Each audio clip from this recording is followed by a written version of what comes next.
studios in New York City. This is Charlie Rose.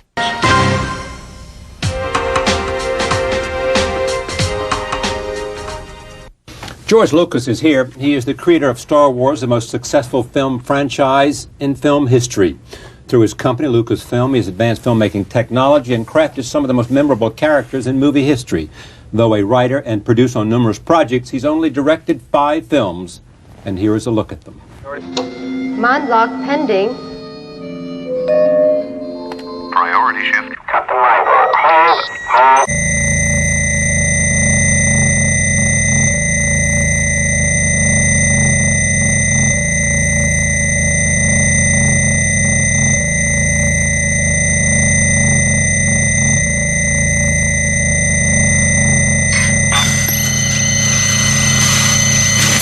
I don't think I'm going to be going tomorrow. Come on, what are you talking about? Well, I was thinking I could wait a year, go to city for a while. You chicken thing. Oh, wait a minute. After all we went through to get accepted, we're finally getting out of this turkey town, and now you want to crawl back into your cell, right? A young Jedi named Darth Vader, who was a pupil of mine until he turned to evil, helped the Empire hunt down and destroy the Jedi Knights. He betrayed and murdered your father. Now the Jedi are all but extinct. Vader was seduced by the dark side of the Force. See through you. We can. Be mindful of your feelings. Your thoughts dwell on your mother. I miss her. Afraid to lose her, I think. What does that got to do with anything? Everything. Fear is the path to the dark side. Fear leads to anger. Anger leads to hate. Hate leads to suffering. Why couldn't I save her? I know I could have. Sometimes there are things no one can fix. You're not all powerful. Well, I should be. Someday I will be. I will be the most powerful Jedi ever. I promise you. I will even learn to stop people from dying. However, you may not be familiar with his first film, the innovative THX 1138. The director's cut is being released in theaters and on DVD. Here is the trailer for the film. For more enjoyment and greater efficiency, consumption is being standardized. Buy now. Buy more.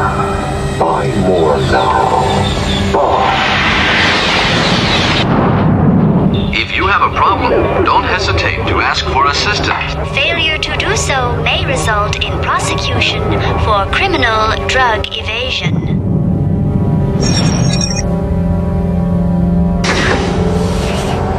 Performance perfect is perfect performance.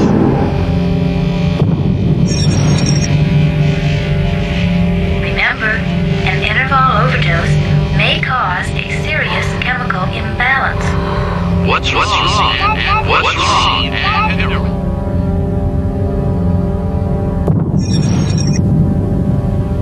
This is City Probe Scanner. We've run across some illegal sexual activity.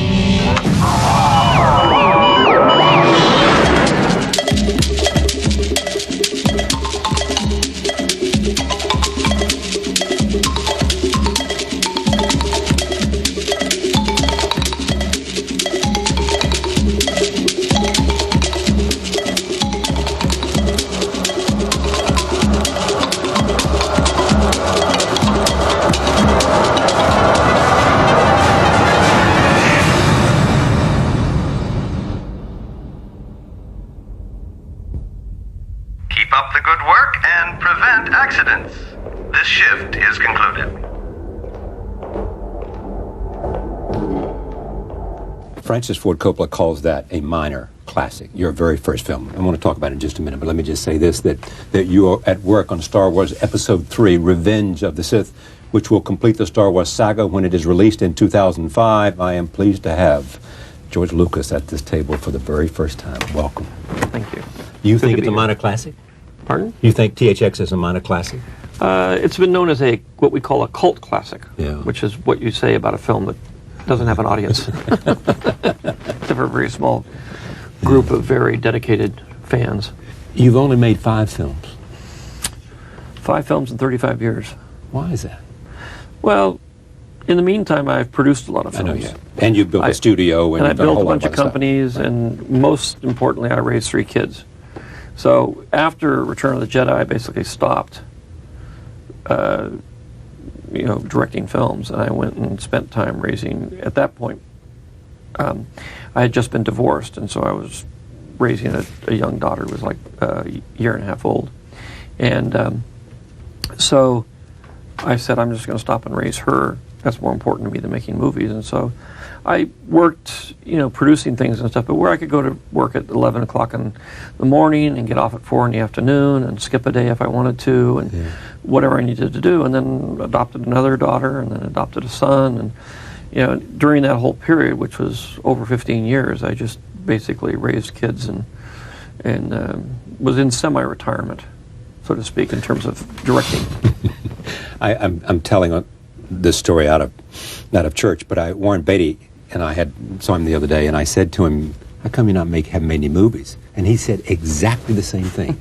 He said, "I'm having too much fun raising my kids." Yeah. He said, "I feel a little guilty about it, but I'm having too much fun." Well, it's a priority. Was it? You have a priority in your life, and when you have kids, there's nothing like it, and they don't wait. And you can't have somebody else do it. And you can't really have somebody else do it, and it really is a joy to do, and it's one of the true meanings of life is to raise your kids. When you were growing up, Republican household, your father, as I remember, ran some kind of little store. What was it? It was a office equipment, office furniture. Could I find there, at that time, the guy that George Lucas became? The artist he became, the businessman he became, the filmmaker he became, the artist? I certainly couldn't have. I don't think anybody would have at that point. I was kind of a underachiever, typical kid who got into a fair amount of trouble. The great thing about my parents is they both had faith in me. Yeah. Especially my mother, but even my father had faith in me. And no matter what I did in terms of displaying the fact that I wasn't going to amount to anything, they sort of under it all sort of had faith that they believed there was something there that would eventually emerge. They would believe that I would be okay. My father would say, "Well, he'll be a late bloomer." He always used to say that. He used to say, "Oh, don't worry, he's a late bloomer." So he never worried. But he had to do that all the way through high school and in the beginning of college. When you look at Steven Spielberg, and hanging out in movie theaters and sort of living his childhood, they say, on film in the beginning, the child that he became the movies he made, that wasn't you. No, when I was young, I was more involved in cars. I really loved cars and racing and that sort of thing. And then when I finally settled down and got to school, which was when I started college, I was really an anthropology major. I had an interest in art and painting and illustration and that sort of thing. But it really wasn't until my junior year in college that I even knew anything about movies, that I sort of discovered film by going to USC and thinking that I was going to like a photography school, but it was really a school of cinema. Yeah. Was any particular movie that motivated you and inspired you and made you believe that this could be a home for George Lucas? Well, it wasn't. Up to that point, I'd had an interest in the social sciences and that sort of thing, and that's what sort of motivated me. But it wasn't like a burning desire. It was an intellectual interest.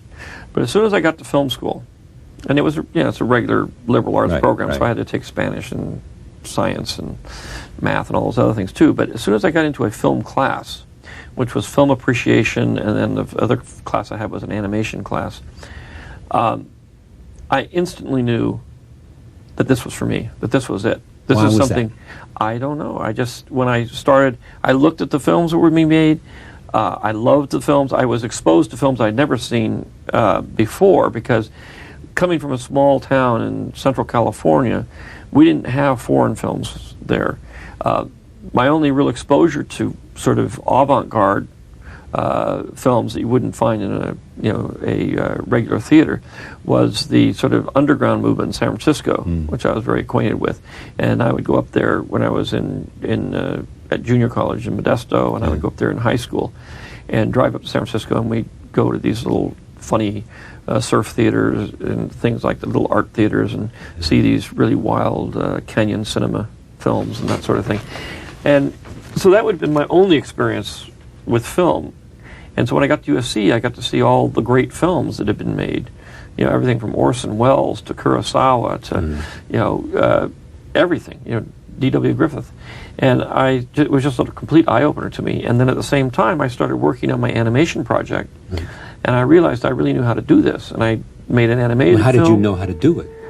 I don't know, I just did. You had an instinct for it? I had an instinct for it. And they gave me a 1 minute of film, which was to test the animation camera with. I made a movie out of it. And it won 16 or 17 film festivals. And so everything I did there, I succeeded at rather wildly. Every movie I made was a success. And I just realized that I know how to do this. And I love doing it. And, it's one of those things you eat, sleep, and drink movies. And you love every second of it. But then I come back, only 5. I mean, you explain why, but only 5 movies, even though you've influenced a lot of other movies, you've been part of them, you've written and you've produced, but... Well, it's if there are 5 as good as this, maybe that's enough. Well, I wanted to do other movies, but again, your life goes down funny tracks. Let's say, if you'd asked me when I was in high school what I would be doing, the last thing I would have ever said was making movies. I didn't even know you could go to school. I didn't have any idea or desire or anything. And then when I was in film school, if you said, well, you're going to do theatrical films, I thought I was going to be a documentary filmmaker. I thought I was going to be a cameraman, editor, make Kenyan cinema, avant-garde, crazy movies. I never thought that I would go into the theatrical business. I had no interest in it. But did you know you were a storyteller? And I didn't know I was a storyteller. Because that is a signal quality you have that most people believe. I was interested in storytelling, and I was interested in how stories. I was interested in literature and that sort of thing, but it wasn't that I didn't crave to be a writer or anything. I didn't. I wanted to be a photographer. I wanted to be an illustrator. That I wanted to do, but that was about as far as that sort of area went. So as I went along, and I sort of did THX, which was as close as I could get to of a theatrical film, and I did it just because, well, this is the only chance I'll ever get to do something like this. I might as well take advantage of it and have a good time. So I did that, and then after that, Francis said, well, look, you've done this crazy art film. Why don't you see if you can do a comedy? This is because you were Francis' assistant by then? Well, by this time, he was producing my movies. Okay. He produced THX, and he was going off to now do The Godfather. And while he was going off to The Godfather, he says, instead of doing that, why don't you try something warm and fuzzy? And I said, well, I can do warm and fuzzy. He said, well, I'll bet you can't. And I said, well, I'll show you. I can do warm and fuzzy. So I'd had an interest just from my days in taking anthropology, because I'd done had a very strong interest in the mating rituals of American teenagers, which is kind of like it is in a lot of countries where you have the city plaza and the kids wander around the plaza and parade in front of the opposite sex. But we did it in cars. We were the only country at that point, after World War II, that did it in cars, because we were the only country wealthy enough to do that kind of ridiculous thing. And by the time it was the end of the 60s, that phenomenon had pretty much disappeared, because hippies, drugs, rock and that whole thing had taken over. The thing that American Graffiti was about ultimately is the end of that era, and so I had an interest in that, and I decided that I'd combine Francis's dare with my interest in documenting this particular phenomenon, which nobody had made a movie about. I mean, not a realistic movie, and I came up with American Graffiti, which took me years to get it off the ground. Nobody wanted to do it. They said it wasn't really a movie. It was just a montage with a lot of music. There was no characters, no plot. Again, I thought it was a real straightforward movie, and the industry, everybody I talked to said, no, this is weird like your first movie. Yeah. This is just another one Here's of those a story weird I heard, that there was a screening somewhere, and you were there and Francis was there. I think this is true, but you tell me. And you were screened it for some executive. And the audience was enthusiastic. I mean, at the first sound of the music, they were cheering. Right. And at everything. And they were laughing and all of this. And you and Francis were thrilled. And the executive stands up as soon as it's over and says, I can't release this movie. It's unreleasable. Right. Francis goes ballistic. Yep. And didn't speak to this guy for 20 years. Well, what Francis did is he said, I'll buy this movie from you right now. I said, here, I'll write you a check. Francis said that to the executive. Was it Ned Tannen or somebody like that? Or? Well, the thing of it is that the executive thought that the audience was stacked. That it was just a bunch of... You guys had brought your friends in. We'd all brought our friends in to make it look good. But we hadn't. It was a real, what we call a shopping mall audience. We went out in shopping malls and gave free tickets away to the screening. And so, there were a couple of my friends there, but he had just decided that it was fake, that nobody could react to a movie like that. And he had problems with it. So he was reacting to the movie, the audience's reaction rather than to the movie? He just discounted the audience reactions. He said, that doesn't count, that's fake. So I just look at the movie, I don't understand the movie, I don't think it works, it's too confusing. Again, it has too much music in it. You can't intercut 4 stories. You gotta remember, now everybody does this. It's a standard in television, it's a standard in movies, but in those days, you just didn't make a movie and intercut 4 different stories. You had one straight narrative line. Yeah, you told each story with each character by itself. You didn't intercut things like that. So it was very progressive for its day, way too progressive for the studio. And even after we argued about changing it and doing that sort of thing, they decided that it really wasn't a theatrical film and they were going to release it as a TV movie. And it wasn't really until we had a whole bunch of screenings. So what we did is some TV executives wanted to see it. So we told everybody in the studio, all the secretaries, all the runners, everybody that worked in the studio would come and see the screening. We always said, well, we can't do it during the day, we have to do it at night. Yeah. So we'd always do it at 7 o'clock at night. We'd invite everybody from the studio to come and see the film so that no executive saw it by himself. And the reaction obviously was exactly the same as it was at our first screening. People just went crazy. And then people started telling other people at other studios and producing the buzz went around Hollywood that, wow, this is a great movie, you got to get a chance to see it. And so, after about 3 or 4 months of screenings, probably, 2 dozen screenings at least, the word really got out that the film was a great movie to go see and everybody wanted to see it. And so then the studio changed its mind and decided to release it. Yeah, I know people who talk about you and they say after American Graffiti, George went to do Star Wars. And that it took him in a whole different direction. And that whatever it was that he was on, whatever path he was on, simply Star Wars took him and diverted him. And some would like to see you go back to where you were and pick up at that point as a filmmaker. I intend to go back, but the diversion really happened after THX. Right. Because that's where I was, and I was going to go back and make really non-verbal visual films, but I had this opportunity to do a feature film. Which was THX. I did it, and then that opened a door to do another feature film, and so I tried to do that, which was American Graffiti, right. And I never did expect this road of opportunity to extend very far.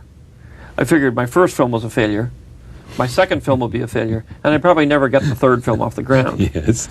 So I wasn't too worried about it changing my career or anything because I didn't expect anything to happen. I expected, I'll go down this path as long as I can, but I know it's really hard to stay on this path, and as soon as they tell me to get out of town, I'll just stop making these movies and go back to what I really want to do.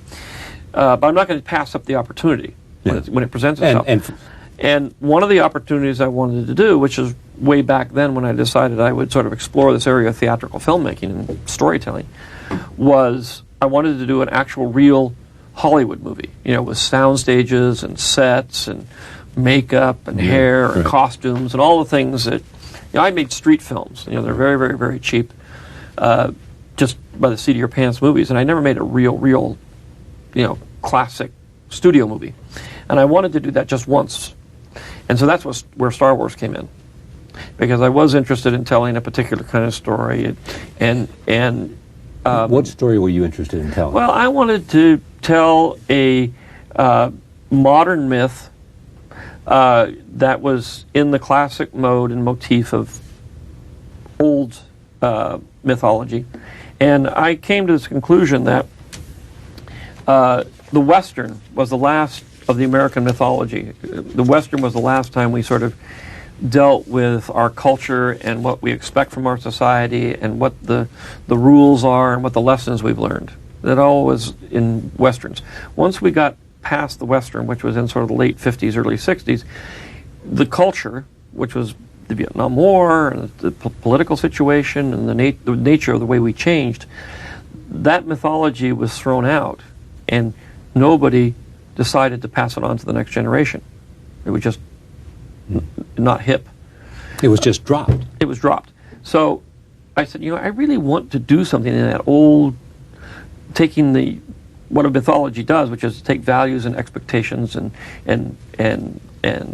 the things that have been learned by the one generation and pass it on to the next generation. Inspired by people like John Ford and...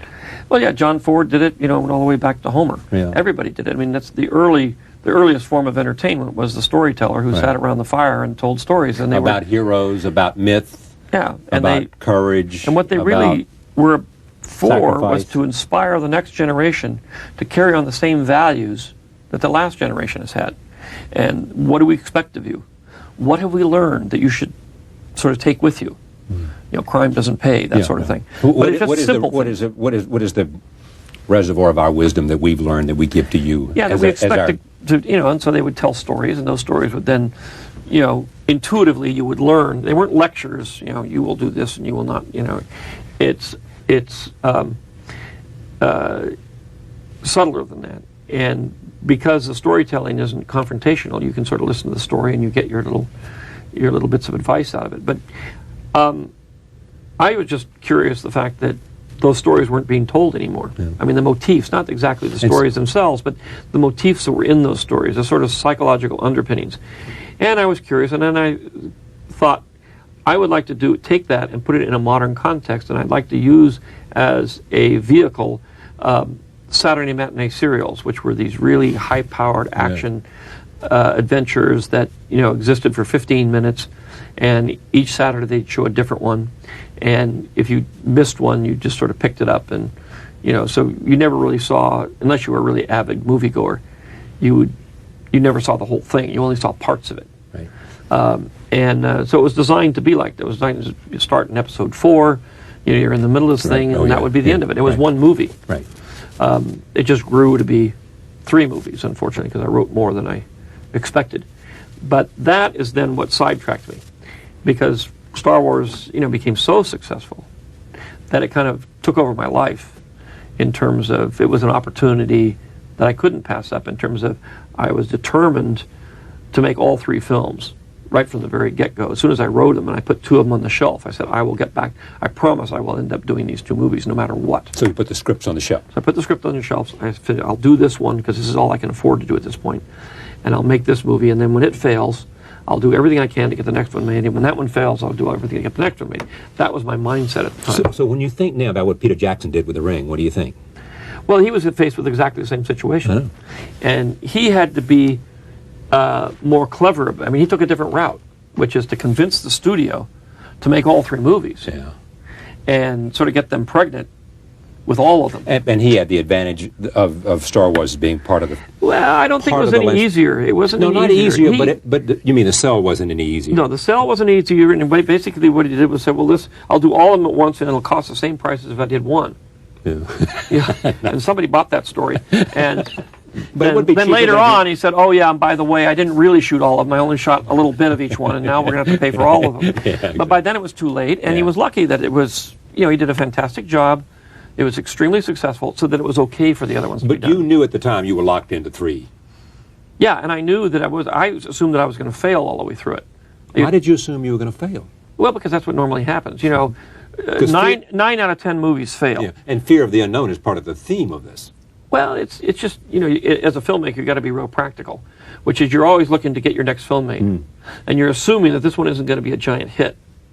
So you're assuming that you're not going to be worth any more after the film as you are before it, and if it doesn't work at all, then you're going to be worth less in terms of your power to get another movie made. Only as good as your last movie. You're only as good as, and that's a real thing, and that's something you live with, and if you're a filmmaker, you definitely want to get your next film made, but you don't want to compromise your vision. So you put those two things together, the obvious conclusion is that it will fail because my vision is too wacky. I mean, you got to remember in those days, even Star Wars was experimental. Even Star Wars was something that studios, a couple studios turned it down. Alan Ladd Jr., when he gave me the go-ahead, he said, look, I don't understand this script, I don't understand your movie, but I think you're a talented guy, and whatever you do is okay with me. Man, that's a hell of an executive, isn't it? That's a great executive. That's somebody that says, I'm going to invest in talent. I'm not going to invest in this project. Right. I'm going to invest in somebody that I believe in. And he reaped the rewards of that. And he had to fight the board and everybody else because nobody else believed in it or understood it. So it wasn't like a slam dunk, oh my God, it's Star Wars. It was this weird movie with Wookiees and robots, going back to robots again. And not stars that everybody, there no were stars. Huge stars at the time. No stars. Right. Only Alec Guinness, and he wasn't considered a bankable star at the time. He was a very, very good actor. And nobody knew Harrison. Yeah, no, none of these actors had any kind of name. But here's what comes to bear at this is this thing that I've always been curious about with you, is that storyteller, filmmaker, you are that. How much of you is that, and how much of you, based on the conversation you just had in the last 3 minutes, is equal part businessman, practical, hard-nosed guy who understands the practicality of what he's in and understands the dynamics of that? Plus, there's this other element, which is that you are on the cutting edge of where technology is with respect to the storytelling business you're in. Well, I mean, again, having skill in one of those arenas is enough. Well, it's not that unusual, really. Because in the end, all artists face the same drama. And if you have an artist who is really pig-headed and really stubborn and really determined to get his vision the way he wants it, he's going to have to learn how to manipulate the situation to get what he wants. And, whether it's Michelangelo or whether it's somebody drawing on a cave wall, or some artists don't have that ability. Mozart didn't have that ability. He was a genius, but he didn't quite figure out how the system worked. Picasso figured it out. Picasso figured it out. Big time. And so to have somebody that says, look, in order to get my vision out there, I've really got to learn how to manipulate the system in order to make it work. So that part is easy in terms of you either are very lucky and you get patrons and you sort of go along and you're this incredible genius that sort of overcomes the system, which is really hard to do because the system is designed really to tear you down and destroy everything that you're doing and push it off to the side. So to get through that, you just have to be really dogged and really persistent and really say, I am going to overcome this. Then on the other side, every artist is faced with the problem of technology because art is technology. From the first caveman that picked up a piece of slate and started drawing on a wall, that's a very human endeavor. Because only humans know how to do that. That's what art is. And what art, from my definition, is that art is a way of expressing emotion, communicating emotion to other people without having to growl, snarl, or bite somebody's tail, but through drawings or art or creating something that is akin to what you feel when you see a rose. No other animals sort of look at a rose and say, feel what this happens when I look at this rose. Look at it and smell it. Why is it? Now, I am going to duplicate that feeling. I'm going to pick up a piece of rock and I am going to recreate so that when you look at this, you'll feel something akin to what that is when you look at a sunset or a thing. And I'm going to try to duplicate that feeling. So other people will feel the emotion I felt.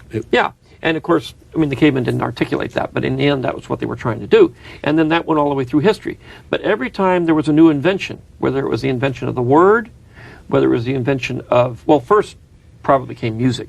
First came the drum or the beating on the log. And then out of that, you progress through art to a place where we get to cinema, which is the most technological of all the art forms. And you're faced with the same problem that everybody else was faced with. A Michelangelo who painted frescoes was very happy to do oil paintings because the idea that you could go outside and see real sunlight, the idea that you could go and paint over things that you've done, the idea that you need a giant crew there to help you mix the colors and that they dry the right color, and you had, fresco painting is very much like movie making in a way, in that it takes a huge amount of people all cooperating and all being very talented. You got the artist, right. But you have all this support group behind the artist. Whereas oil painting sort of got rid of most of that support group and allowed the artist to sort of work on his own time in his own way and change his mind and go through a series. Get up in the morning and paint over what he did the night before. You have a thought process that goes on. You're not sort of instantly committed. I think both forms of art are equally valid and equally beautiful and equally wonderful. But the artists were always saying, if only I could. And by being able to go outside with oil paintings, we had the whole Impressionist movement. Okay, but are you saying to the technology that George Lucas wanted to do things, and so he asked in the famous expression, ask not why, but why not? How do I accomplish this? Because there's no other filmmaker. But there's no other filmmaker that's accomplished what you have in the technological arena. You have used tools to tell stories better than anyone. But it's I wouldn't say that. Well, they're patents and they're everything else. I mean, there's Leonardo da Vinci, who was one of those guys. Fair enough. But there, people, there's artists who struggled and said, I really want this ocean to look blue, like it really looks, and there is no blue. So the artist would go out and invent the color blue. And so what was the dilemma for George Lucas then? What was had inventing a vision, blue for you? which you see in episode 4, 5, and 6, which when I first finished Star Wars and everybody said, well, gee, this is fantastic, it's great. What do you think about it? I said, well, it didn't really turn out that well. I'm not really happy with it. If you read any of my interviews at that point, that's what I said. It's only about 25% of what I wanted it to be. And people thought I was out of my mind. Yeah. In fact, it was probably 75% of what I wanted it to be, but to me it felt emotionally like it was only 25%. But it was far short of what I really wanted. So when I got the opportunity later on to actually fix that 25% and make the film be the way I wanted it to be, and have it be so I could be happy when I watched it instead of depressed and, gee, I wish I had the time, I wish I had the money, I wish they hadn't taken it away from me, I wish I didn't have a release date and all that kind of stuff. I fixed it. The changes aren't very much, but it made a huge difference to me. And it's the same thing in terms of the technology, which is I wish I could have had, just the problem of Yoda. Just to get to Yoda was a technological revolution of taking the world of puppetry and creating a puppet that was so real that it looked alive and didn't look like a puppet. And I worked with Jim Henson, I worked with Frank Oz, and a lot of anxiety went through, can we make this thing seem like a real living creature instead of just a Muppet? He's supposed to be a warrior, and I'd love to have him fight, and I'd love to have him do all these, but I can't do it. I can't tell that part of the story. And that, I can't tell that part of the story was sort of a daily ritual with Star Wars and myself. Right. And I was frustrated. So I was constantly pushing to tell the story, but the story was way beyond the technology's ability to do it.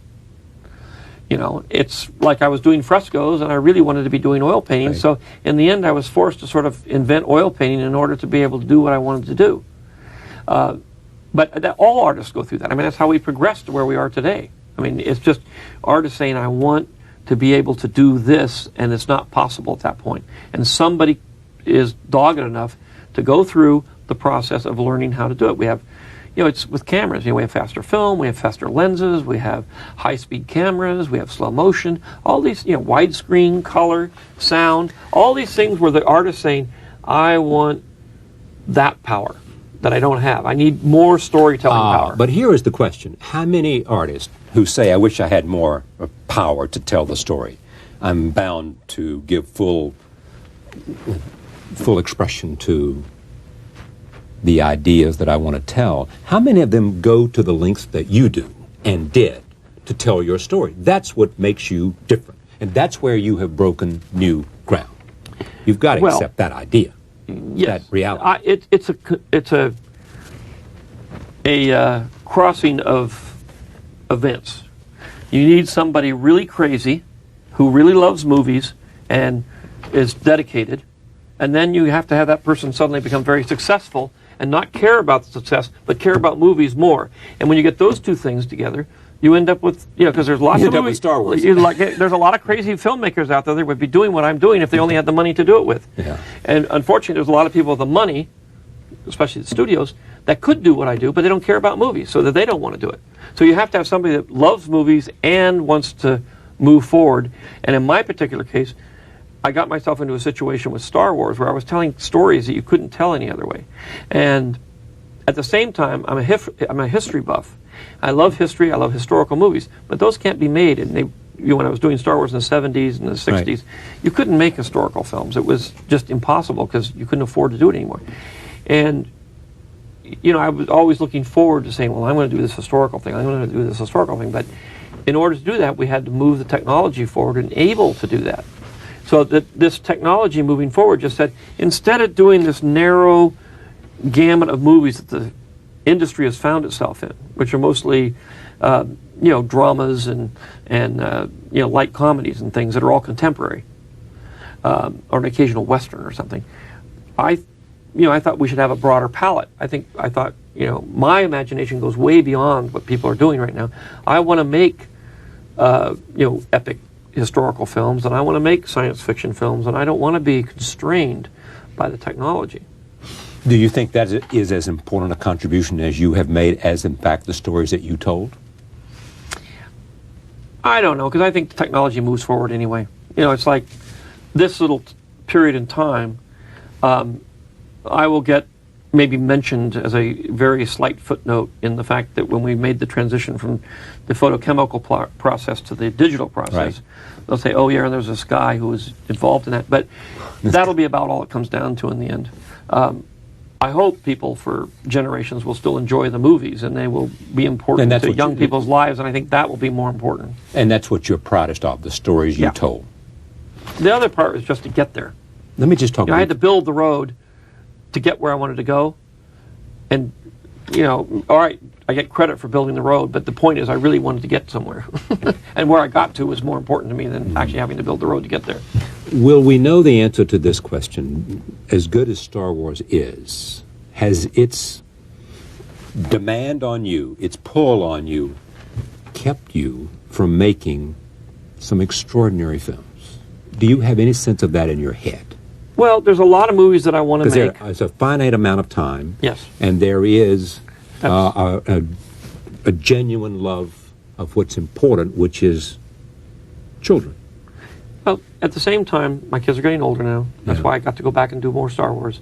And when I went back to do more Star Wars, I had a very soul-searching discussion with myself about, should I go off and do these 3 Star Wars, or should I go off and do these other movies that I want to do? Because now I'm ready. My kids are old enough I can go back and make direct movies, which is what I wanted to do. And I said, I opted for the Star Wars thing because, again, it was one of these, well, the opportunity is there, and I think I'd be foolish not to do it. But that's why there won't be any more Star Wars. Because I have finished it now. Exactly. It's finished, and I have no reason to go and do any more of them. And I do have a lot of other movies that I want to make, and a lot of other projects that I want to get involved in. And Star Wars is just very all-consuming. It's just, I don't have time to do a lot of other things. So now I'm released from that obligation. I enjoyed the experience enormously, but I'm ready to move on and do other things because I have a lot of other things to do. Will I ever get them all done? I don't think so. Will you get some of them done? I will get some of them done. Now, do they involve what kinds of movies? Well, there's a series of kinds of movies. Some that I want to produce. Right. Some that I've been working on for a long time. I'm doing a film about the Tuskegee Airmen that I've been working on for, half my life, it seems like, trying to get that to happen somehow, which I'll produce. I'm going to do some television shows. I love television. It's a great medium, and I've had a good time in it. It sure is. Doing the Young Indie series. And then there's a lot of documentaries I want to do. On what kinds of subjects? Well, I'm doing, right now I've got a very large group of documentary workers creating 100 films that's going to go on to the DVDs for the Young Indiana Jones series. Because that's a historical series about traveling through history, meeting famous people of the early 20th century, and now I'm combining it with documentaries about all the people and things and events that actually are in the series itself.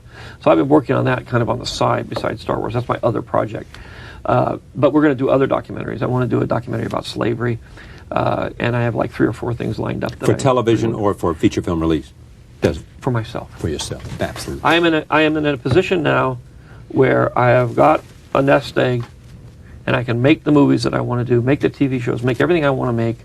I don't have to. The only reason it's fun is because I don't have to answer to anybody. I don't have anybody telling me what to do. I make it, and then I turn around and sell it. And if somebody doesn't want to buy it, that's fine. If they look at it and say, we'll buy this, that's fine. But they don't have any input into it. I'll do whatever I want. That's what I've earned. That's what I've been struggling for all these years in the end, to be able to do what I want to do without a lot of corporate interference and craziness. Yeah. And, and I felt strongly enough about it to where I dedicated myself to getting to a point where I could be independent enough to not have to, go down the path of compromise for the sake of somebody who isn't really that interested in what you're doing anyway. But are you saying you just got to that point? Pretty much. I've always had to invest everything in what I've been doing. So, like with all the Star Wars films, I took everything I made out of Star Wars and invested it in Empire Strikes Back. I took everything that I made in Empire Strikes Back and Star Wars and I put it into Return of the Jedi. When I finished all that, unfortunately, I got a divorce, and that sort of set me back quite a ways. So then I had to kind of start over again.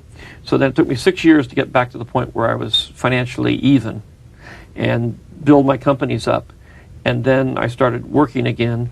And then I decided one of the reasons to go back to Star Wars was that it would hopefully make me financially secure enough to where I wouldn't have to go to a studio and beg for money. It's a sure thing. And so I took all the money that I had at that point and I invested it in The Phantom Menace, and then I did the other one, and now I've got it all in this one. And when this one comes out, hopefully it'll all come back. And when will this one come out? Next summer, next May. So it's a May release. Yeah. And have you finished photography?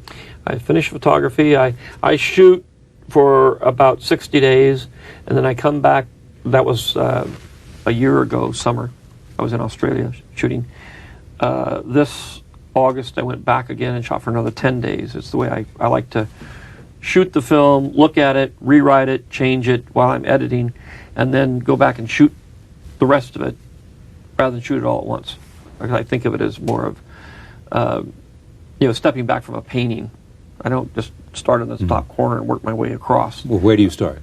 Well, I start with the sketch. Yeah. And then I sort of put it one level layer on, and I step back and I put another layer on. But it's layered this way. It's not just completed that way. Somebody once said about you and Francis, the difference was, and I'll try to, I can't remember exactly how it was that one worked from large down to small. That was you, I think. And Francis worked from small to big, or maybe I have it wrong. Which is it? Or does it make... Does that make sense to you? I don't know. A lot of what I've learned from Francis. So there's a lot of similarities between the way we work. And he does it the same way. What I learned about making films, I was really an editor and a cameraman. When Francis sort of took me by the scruff of the neck and said, "You're going to learn to be a writer, or you're never going to be a director," and sort of moved me into theatrical filmmaking. But he's very good with actors. He's very good with story, plot, character. And so he pushed me through that process. And his way to write a script is you sit down and you write it in a week. You never look back. You just race it out. Is that the way he did Godfather? He does everything that way. Yeah. And he'll write it real fast. He'll go back and then he'll look and see what he did, and then he'll do it again. And then he'll look back and see what he did, and he'll do it again. And you keep rewriting it, but you don't try to finish the first 10 pages and then move to the next 10 pages. Right, no, that's the way I work, Yeah, you end up with a beautifully written 15-page script that you'll never finish. Exactly right. You have to go from A to Z. Yeah. And then you can go back and refine every single step. And it's the same thing with painting, or it's the same thing with making films, as far as I'm concerned. You sort of do a wash on it, and you see kind of where you are, only I like to do it with the film, not on a script. Tell me about the relationship between the two of you. Is it mentor-protege? Is it brother? Is it what? Because father-son is a huge theme in your movies. Well, I mean, the reality is it's sort of mentor-mentee. I mean, he's taught me everything. He's 5 years older than I am, but when you're 20 and 25 years old, that's a big gap. Right. And so he's always been my mentor and helped me get through everything. We've known each other for, over 35 years now. And so the relationship is more brotherly than it probably is mentor-mentee at this point. It's more older brother, younger brother kind of thing. You know, it's become more of a family than it has, you know, because we're both comparing notes and everything, but we pretty much are equal in terms of what we know about what we're doing. Really? And we rely. Really? You're I think both so. equal in terms of... I know a lot about Star Wars, and he doesn't, but he knows a lot about character and family relationships and that kind of thing that he can contribute when I make a movie. When I show him. Did you have any influence on Godfather? No. No. Because it's family. It's, you know, it's the kind of themes that you care about. But that's purely Francis. I mean, well, it's Mario Puzo. I know that, but I mean, at the same time, Francis. Mario Puzo didn't put it on film. No, but Francis is very Italian and very family oriented and very. Oh, I see. You know, he's extremely family oriented. There's a special place certainly in Star Wars, for the teacher and the idea of teaching, the idea of imparting wisdom, right? Have you ever taught? Do you teach? Because in this conversation, you know, you've got a lot to tell. Now, do you say give it to your kids? Clearly, you give it to your movies. Clearly, that's your expression. That's your audience. You're, on the one hand, in a small way, your kids. In a larger way, through movies. That's too bad my kids don't listen to me.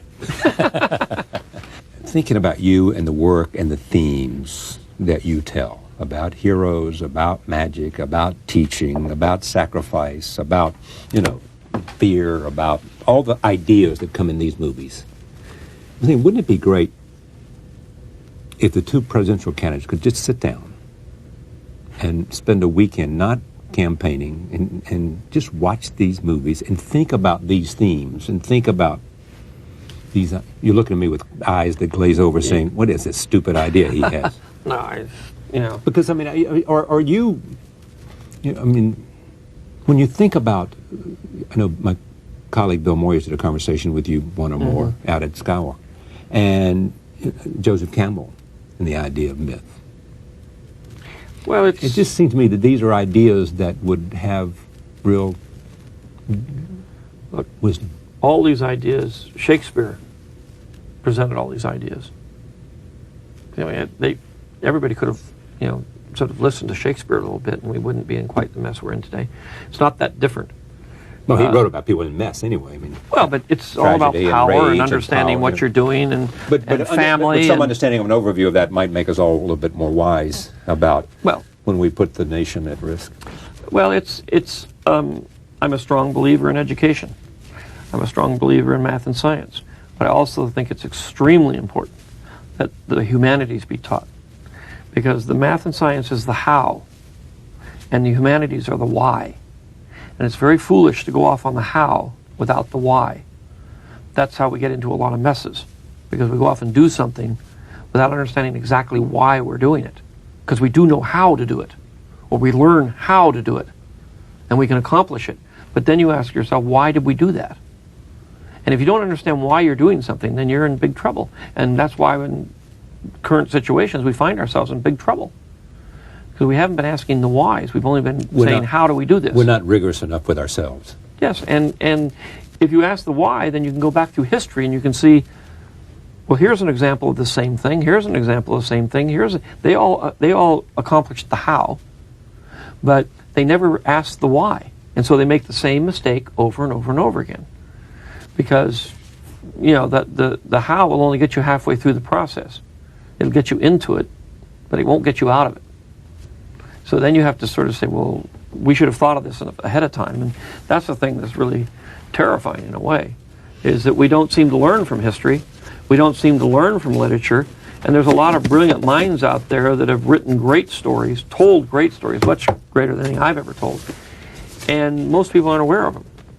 And I think especially people who are going to lead should have sense enough to read some of the great literature and study history, forgetting the dates, but understand the emotional and psychological motives of the leaders that were taking over the world at the particular, whether it's Alexander the Great, Caesar, Napoleon, Hitler. And you know what that reminds me of? I mean, to his everlasting credit, Stephen undertook the Shoah Project. Right. As a life's passion and a sense of responsibility that he owed. Right. Because he had the ability to do it, to document the Holocaust. Do you have any sense of that? It's something that there is a huge responsibility because you have an understanding of the how. Well, and a knowledge of the why. What I've done, my version of what Steve has done, is education. And I have an educational foundation, educational project. And I have a foundation that's dedicated to helping to facilitate high technology in schools, which translates into, and I've been doing this for about 15 years, it translates into, okay, you've got your computers. Now what do you do with them? How does this affect the learning process? And instead of coming up with theories and going to research groups and this kind of stuff, we've gone out to all the schools and we have made documentary films about what is working in schools that are using high technology and how are they integrated it into the system and making it work to improve the learning process. It's a small niche, but I think it's extremely important because we are at this point in time where the digital world is going to completely obliterate the Industrial Revolution that, as near as I can tell, pretty much destroyed education.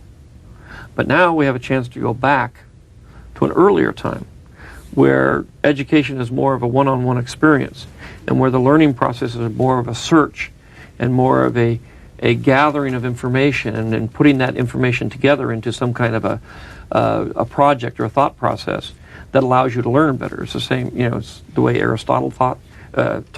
It's the way that a cobbler teaches. It's the way that a 5-year-old learns.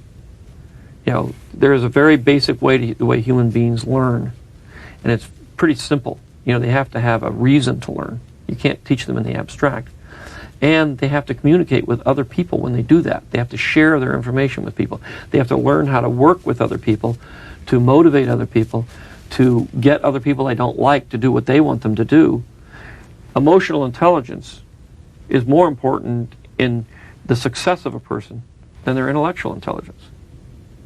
You don't get fired because you get along with people and you know how to get them to do things and you work with a group and you get along. You can be semi-intelligent and have a great job.